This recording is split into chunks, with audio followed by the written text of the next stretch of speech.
25 metų atgal šitoje salėje mes pradėjom naują Lietuvos valstybės istorijos etapą. Ir kogi mes tada norėjom, verždamiesi iš Tarybų sąjungos ir kurdami savo valstybę. Kada mes skelbėm nepriklausomybę, tai ta savoka turėjo realų turinį, kurį mes norėjom gauti ir norėjom pripildyti tą kovo 11, štai realių nepriklausomybės turinių. Ir jis susidėjo iš kokių mūsų norų tada, 90 metais. Mes norėjom turėti savo pinigus, mes turėjom turėti teisę savo mokesčius nustatyti, muitus ir pirmiausia, mes norėjom turėti savo įstatymus, kurie turėtų galioti Lietuvoje, tokie, kokius mes juos įsivaizduojam. Štai maždaug taip mes tuo metu įsivaizdavom nepriklausomybės turinį, to siekiam ir tą gavom. Nuo 90 kovo 11 per aukščiausios tarybos darbo metus mes tą nepriklausomybę pripildėm turiniu. Ir štai praėjo 25 metai, bus didelis šventimas, žmonės lips į tribūnas, kalbės apie nepriklausomybę Lietuvos valstybės. O ar tas pats turinys šiandieną yra tos nepriklausomybės praėjus 25 metams?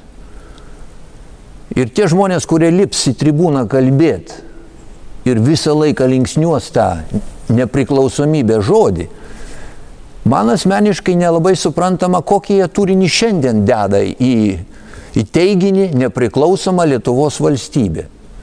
Nes pinigų mes nebeturim. Muitų mes nebeturim teisės nustatyti, mokesčius didžia dalim taip pat neturim teisės nustatyti tokių, kokių mums norėtųsi. Ir svarbiausia, mes nebeturim teisės savo įstatymų viršenybės. Šiandieną mūsų įstatymai yra antriniai palyginus su ES įstatymais. Ir dėl to aš kreipiuosi ir į kolegas, kurie iš įvairiausių tribūnų kalbės apie nepriklausomybę, kad jie ir man atsakytų, ir savo, ir visuomeniai. Koksgi šiandien yra tas mūsų nepriklausomybės turinys, apie kurį jie kalbės. Nes negi galima teikti šiandieną, kad niekas nepasikeitė.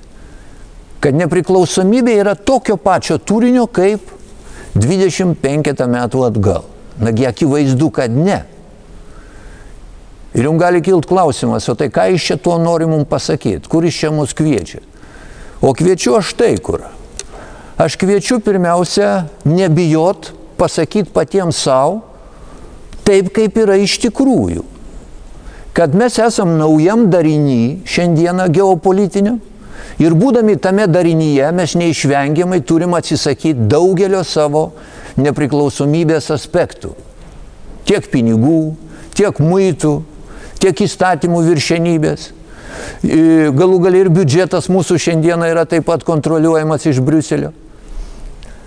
Ir čia yra ne tik Lietuvos tokia situacija. Visos ES valstybės gyvena štai tokioje būsenoje. Ir aš tiesiog kviečiu kolegas nebijot pripažinti šitos realijos, nesuprantat, jeigu mes dabar vaidinsim, kad niekas nepasikeitė per šitos 25 metų, mes meluosim savo, mes meluosim savo vaikams, mes meluosim savo visuomeniai ir taip po truputėlį skęsim į melo liūną ir tas melas paskui mus taip apipainios, kad mes pavirsim į tą darinį, iš kurio mes prieš 25 metų išsiveržėm. Jisai buvo paskendęs melo liūne. Taigi štai dar sykį sakau. Nagi akivaizdu, kad nepriklausomybės turinys pasikeitė per šitą 25 metų įstojus mums į ES. Ir nebijokim šito pripažinti, nes ta būsena yra visur tokia pati. Kaip mes elgsimės toliau, jau čia parodys istorija. Bet šiandien yra taip.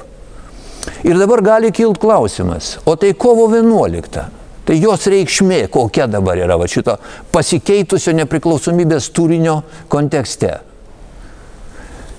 Atsakymas labai paprastas. Kovo 11 reikšmė netgi išaugo. Nes kovo 11 ir visa tai, kas vyko aukščiausioje taryboje, tai mes, va tie tuometiniai aukščiausios tarybos deputatai, Mes sukūrėm instrumentus, nepriklausomos valstybės instrumentus. Ir konstitucija vainikavo visą šitą procesą. Mes atidavėm tautai instrumentus laisvam gyvenimui nepriklausomui. Jeigu tauta pasirinko kažkaip kitaip, tai čia yra jau tautos valia po to, ką jinai darė su tais instrumentais. Bet visus nepriklausomybės instrumentus aukščiausia taryba visuomeniai, tautai sukūrė ir paliko pasitraukdama. Ir aš tik galiu gerbti mūsų tautos tuos veiksmus, kuriuos jinai padarė naudodamasi tais instrumentais ir keisdama nepriklausomybės turinį, atsisakydama daugelio to turinio aspektų. Aš gerbiu šitą pasirinkimą, bet nemeluokim patys savo. O kovo 11 reikšmė tik didėja. Dar sykį sakau, tai buvo instrumentų nepriklausomos valstybės gyvavimui suteikimas, sukūrimas. Ir dėl to šiandien aš sveikinu visus su 25-mečiu, su kovo 11, su tuo tikruoju nepriklausomybės turiniu. Sėkmės mums visiems.